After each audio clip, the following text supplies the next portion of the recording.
எனக்கு கர்த்தர் 3 பிள்ளைகளை இப்பொழுது இருக்குது. 4 பிள்ளைகள் கொடுத்தார், 1 ஆண்டவரிடத்தில் போய்விட்டது. 4 பிள்ளைகளை எடுத்து வளர்த்தோம், அதில் 1 பிள்ளை ஆண்டவரிடத்தில் போய்விட்டது. நல்லா கவனிங்க. 6 பிள்ளைகள 2 பிள்ளைங்க, கடைசி 2 குட்டிகளும் காலேஜில் படிக்கிறாங்க. என் மூத்த மகன் ஒரு பெரிய வேலையில் இருந்தான். 12 வருஷத்துக்கு முன்னால் அவனுக்கு சம்பளம் 1.5 லட்சம் ரூபா மாசம். என் மருமகள் PhD, அவளும் ஒரு பெரிய கம்பெனியில் டைரக்டரஸா இருந்தா, அவளுக்கு 1.5 லட்சம் ரூபா. மொத்தம் 12 வருஷத்துக்கு முன்னால 3 லட்சம் ரூபா சம்பளம்.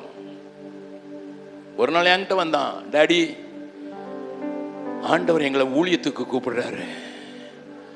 நான் சொன்னேன், தம்பி நீ வந்தீனா நான் 10ல் 1 பாகம் கூட உனக்கு கொடுக்க முடியாது, 30,000 ரூபா தான் கொடுக்க முடியும். நீ 3 லட்சம் வாங்கிட்டு இருக்க, யோசிச்சு சொல்லு. நான் அவனை ஏற்றுக்கொள்ளல.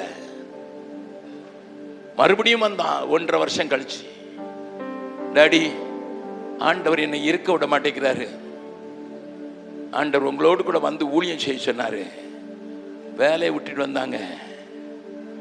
2வது மகன் சிங்கப்பூர்ல 1 வருஷம் வேலை செஞ்சான். இந்தியாவில் வந்து MBA படிச்சுட்டு மறுபடியும் போறேன்னு சொன்னான்.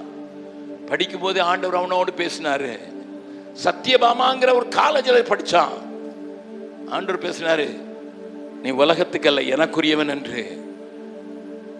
அவனும் மிஷனரியா மாறினான். அவனுக்கு ஒரு மனைவி, அவளும் இன்ஜினியரிங் படிச்சவா. அவளும் ஒப்பு கொடுத்தது வந்ததுனால அவங்களுக்கு திருமணம் ஆச்சு. என் 3வது பையன் மீடியா படிச்சான். மீடியாவில் எக்ஸ்டென்ஷன் கோர்ஸ்ல பல கோர்ஸ்ல படிச்சான்.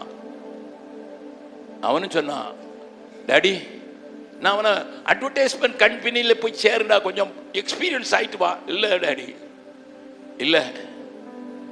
அவனுக்கு ஃபைனான்ஸ்ல வேலை செய்யற ஒரு பொண்ணு, அவளும் ஆண்டவருக்கு ஊழியம் செய்யறதுல கல்யாணம் ஆச்சு. என் 4வது பொண்ணு டாக்டர். அவ சின்ன வயசுல இருந்தே மிஷனரி டாக்டர்னு சொல்லி வளர்ந்ததுனால. என் மருமகன் PhD பண்ணி இருக்கிறாரு இன்ஜினியரிங்ல. ஆனா அவங்களும் ஊழியக்காரரா கொடுக்கிற சொற்ப தொகையில தங்களுக்குன்னு ஒண்ணு வச்சுக்கிடாம பிள்ளைகளை ஆண்டவர் கொடுத்திருக்கிறாரு. ஒரு மிஷனரியா வாழ்றாங்க. நல்ல கவனிங்கம்மா.